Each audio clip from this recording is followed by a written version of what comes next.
Hey everybody, this is Fanate and welcome back to the channel and thank you for watching. So today we're going to be talking about God being in the fire with you, or in this whatever situation it is for you, he's going to be in there with you.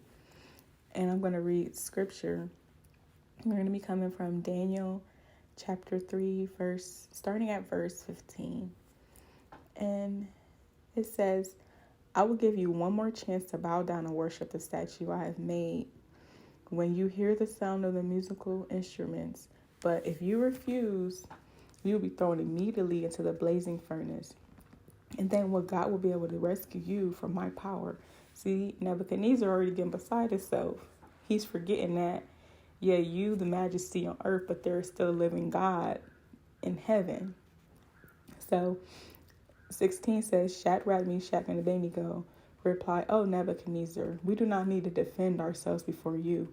If we are thrown into the blazing furnace, the God who we serve is able to save us. He will rescue us from your power, your majesty. But even if he doesn't, we want to make it clear to you, your majesty, that we would never serve your gods or worship the golden statue you have set up. I love this. I really do. And so we're to take a couple of notes from this. We're to stop worshiping other gods, no matter what happens or no matter what anybody tells you to do. Always believe in God and believe that he will bring you through. And as well as, we don't have to defend ourselves before our enemy. God is going to take care of that. So take care of it and save us. So always just put your trust in him, and don't fear.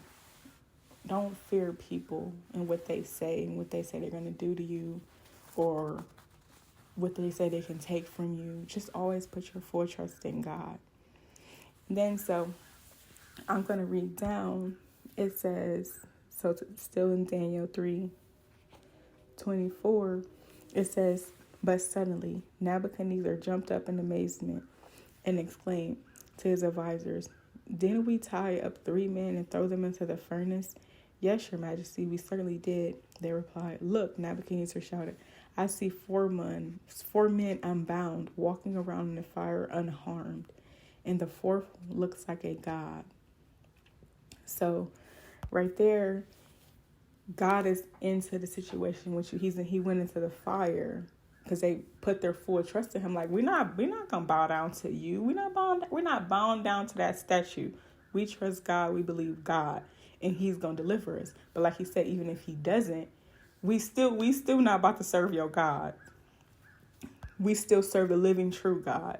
And so, because they had these standards, God got in the fire with them, and they trusted so much, trusting in him and his saving power. God was in the fire with them. So this sounds like a lot of our situations too. We just have to still trust God no matter what, and trust that he's going to deliver us and he's there. He's in the situation with us, even though sometimes it don't feel like it. He is. And so when he shows up, he untied, that was unbound, walking around in the fire unharmed. So this is like when God shows up, he removes chains, removes shackles. He's untying you. He's loosening you from the enemy's grip, breaking strongholds. You ain't even going to look like what you've been through, because that's the power and the glory of God. Then 26, it says, Then Nebuchadnezzar came as close as he could to the door of the flaming furnace and shouted, Shadrach, Meshach, and Abednego, servants of the Most High God, come out, come here. So Shadrach, Meshach, and Abednego stepped out of the fire. Then the high officers, governors, and advisors crowded around them and saw that the fire had not touched them. See, the fire didn't even touch them because God was in the midst. Not a hair on their head was signed, and their clothing was not even scorched. They didn't even smell like smoke. So you're not even going to smell like what you've been through. You're not going to look like what you've been through. And then Nebuchadnezzar said, Praise to the God of Shadrach, Meshach, and Abednego. He has sent his angels to rescue servants who trusted in him. So no matter what you do, just always remember that God is there. He is with you, and he is going to rescue you. And whatever you've been through, you're not even going to look like that once you come out of it. And so hopefully that this helps you. And I would encourage you guys to go back and read Daniel chapter 3. Just read the whole chapter, if you will. It's really, really good. And so hopefully this helps you guys, and have a blessed day.